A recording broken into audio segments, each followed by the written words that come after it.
we got the shop. 3 months, we were close to going bankrupt. We asked friends from bands, you know what, come in, we'll give you a haircut so the shop looks busy. And it started growing. And then slowly it started growing a little bit more. One big shout out to Igor.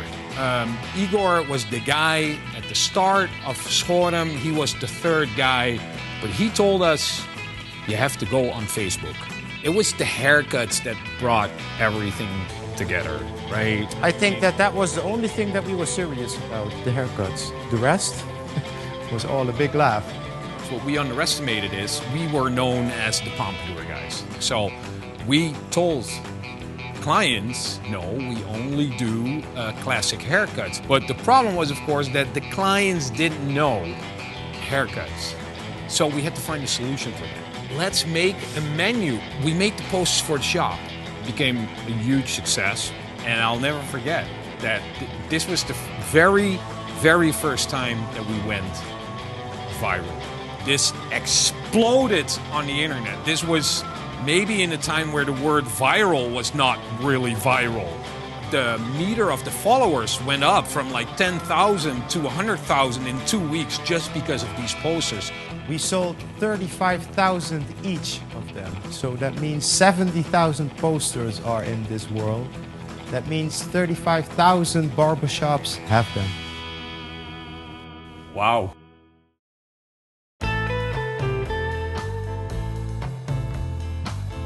People were starting to ask questions.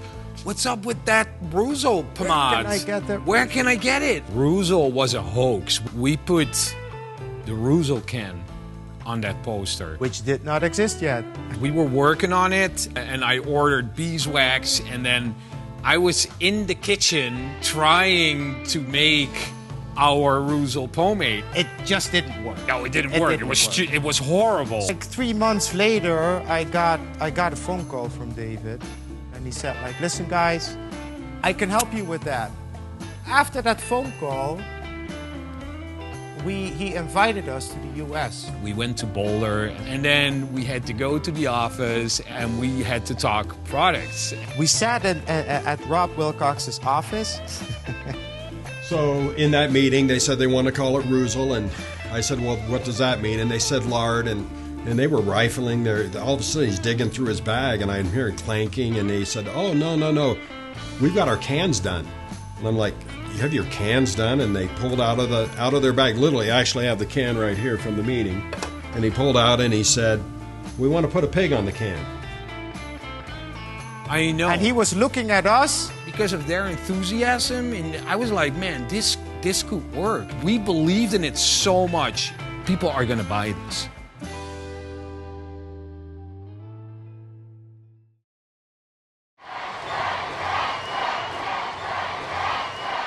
We were having an amazing time, and we were living, maybe not the dream, but we were living our dream, because we were asked to go to a tattoo convention in Rotterdam. The tattoo convention in Rotterdam, which was a huge success. And then we were invited to come to Lowlands.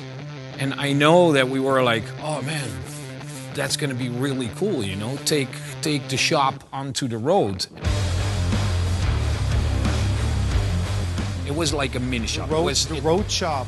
Yeah, it was like a stand. And, worked our asses off. We worked for 14, 16 hours non-stop in the blistering heat, but it was just so awesome. We didn't care. We got some amazing photos of that stand. Yeah. We are standing in front of it. Yeah. And I remember being so proud that we were there. And the first day, we started doing the haircuts, and it was beautiful. We were drinking, we were doing a lot of hoo-ha. We were in a great state of mind. Now, I think that the festival opened at 10, but the first band was playing at 11 or 11:30 or something. The moment the gates opened, they started running, but they took a run to be the first at our Schorem stand, so they were sure they were going to get a haircut. Music has always been the core of Schorem. You gotta imagine, we were We were going absolutely mental, going to all the festivals. We were asked to do Paas Pop, Pukkelpop. We were doing all the tattoo conventions every weekend because we were trying to build this hardcore following. There is this one guy. We were drinking together, smoking together. So he was the last client that I did on Paas Pop. And he's got amazing hair. He's got amazing hair. So I'm doing this razor faded Pompadour. Jelle took 2 photos that exploded on the internet too. It was just a really good haircut. And we have that iconic photo that I show in the back, like super proud. Yeah. And he is laughing, looking in the mirror, and it's awesome. I wanted that guy to be my model in the DVD.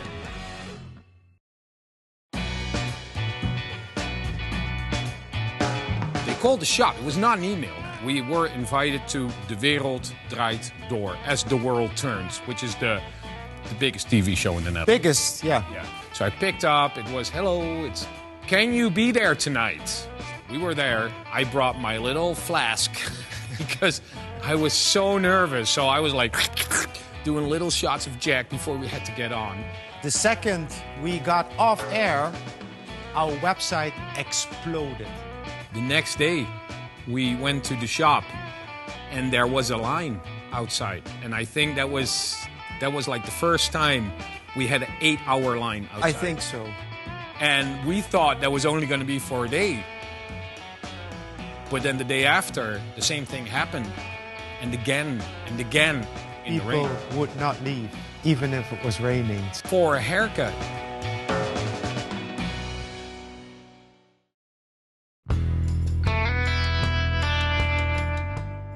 This is the snowball effect, right? Yeah. Because we made the posters for the shop, but they spread around the world. We had a big following, and David found us. And that resonated with me. So David was like, we have to show the world what you do in the shop. I am going to bring my team over to the Netherlands, and we're going to film it. So when I showed up in Rotterdam, I went to the shop, and I was completely blown away. These counterculture, amazing, beautiful haircuts just kept coming in. And these were clients, man. This wasn't models or anything non-authentic. This was truly their customer base. And I just couldn't shoot enough pictures. I would photograph them getting their haircut, and in the end I would do an after shot. And that was the beginning of what became a frenzy in the scumbag barbers of Rotterdam style, called the 10 signature haircuts. I realized that this is probably one of the most prolific movements. The world just couldn't get enough of the scumbag barbers of Rotterdam.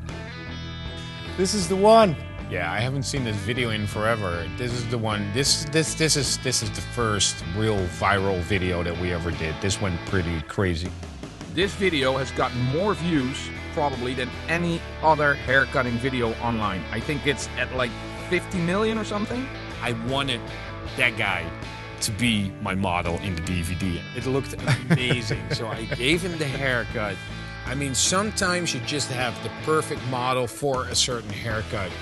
And this was the one. And now I haven't seen this in forever. It's a good feeling that I still do my haircuts exactly the same way as we did when we made the DVD. This was our poster boy. This is the haircut that really put Schorem on the map. David took these 2 iconic shots.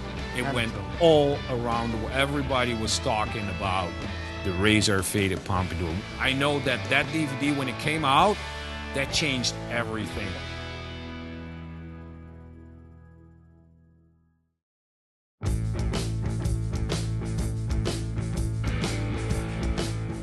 Because we had the lines, and we had all of a sudden we had the barbers, because I think that all of a sudden we were with like 7 or 8 barbers. It's like the baby crocodile, the baby alligator. Oh, let's get one. It's so cute. And till you start feeding it, and it grows and it grows till you end up with a 6-meter-long alligator in your backyard that you throw the chickens to. And that was what Facebook was doing for us right then. It got known around the world. You know, we had people waiting from everywhere. I traveled down from Amsterdam. I'm from Albania. From Romania, in the south part of Holland. There was a turning point on a certain day that there was sitting a lawyer next to a tattoo artist. All of a sudden, there were all parts of life. Everybody was walking in.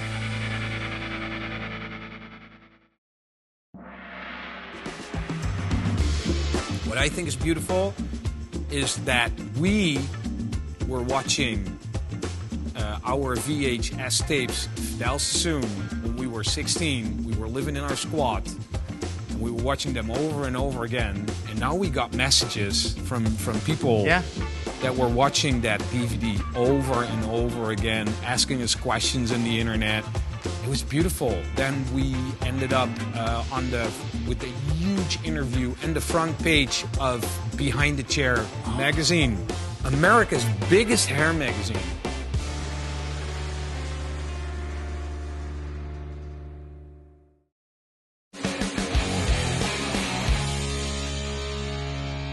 Schorem was getting big. It was getting really big, but we were losing clients. This was the hardcore crew, and now we were getting more like, you know, tourists almost. What can we do to give something back? And we were like, you know what? We have to throw a party. We got to be a little careful with this, because if we're going to throw a little party and we put it on Facebook with 100,000, who know what might happen? Let's call it Scumbash. Yeah.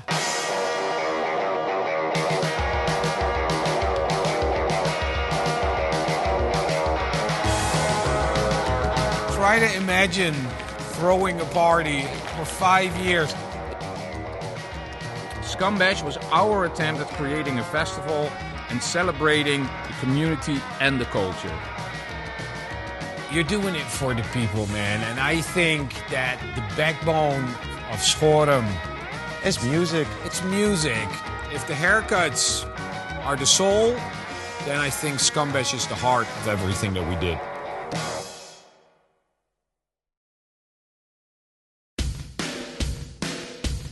Reuzel officially launched in March of 2014. We were very specific. We want an oil-based product, and we want a water-based product. With these two products in social media, it was amazing what it did for the brand. I think we built Reuzel and Schorem through social media, and we were very lucky that you walked in one day. With every photo, we were building a legacy. For me, it was more the story of you guys and the things happening around the shop that were interesting for me to document. Reuzel was growing more products. We were actually set off to go on a world tour. We were doing hair shows around the world. Brazil, Japan, China, Sweden, Canada, Poland. This was never done before. We were just these two guys from Rotterdam